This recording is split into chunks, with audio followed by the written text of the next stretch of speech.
Hello friends, welcome to அவலும் நானும். இன்றைக்கி நாம் பிஸ்கட் வச்சு ஒரு சாக்லேட் பணியாரம் எப்படி பண்ணுறதுன்னு பார்க்கலாம். ரொம்ப சிம்பிள். அதுக்கு சாக்லேட் ஃப்ளேவரில் இருக்கிற பிஸ்கட் எடுத்துக்கலாம். அந்த பிஸ்கட்டை எல்லாம் உடச்சி ஒரு பாத்திரத்தில் சேர்த்துட்டு அது கூடவே 1 டேபிள் ஸ்பூன் அளவு ஈனோ, 4 டேபிள் ஸ்பூன் அளவு சர்க்கரை சேர்த்துக்கலாம். காய்ச்சி ஆறின பால் எடுத்து கொஞ்சம் கொஞ்சமாக சேர்த்து நாம் மிக்ஸ் பண்ணணும்.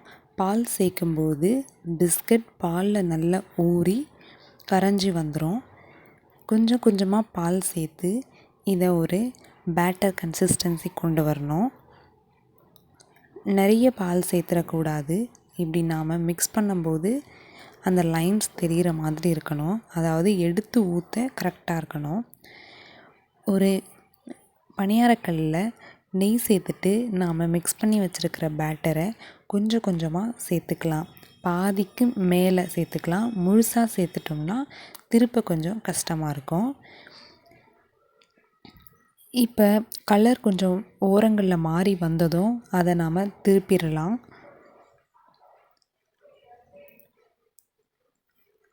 கலர் மாறாமலே நம்ம திருப்பும்போது அது வெந்திருக்காது.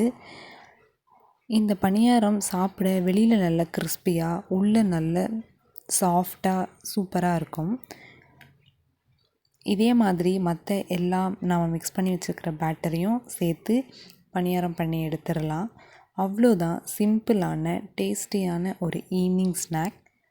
இதில் ஈனோக்கு பதிலாக நாம் பேக்கிங் சோடா சேர்த்துக்கலாம். அவ்வளோதான், நம்ம சாக்லேட் பணியாரம் ரெடி. இந்த வீடியோ உங்களுக்கு பிடிச்சிருந்தா லைக் பண்ணுங்கள், ஷேர் பண்ணுங்கள், மறக்காமல் சப்ஸ்கிரைப் பண்ணுங்கள்.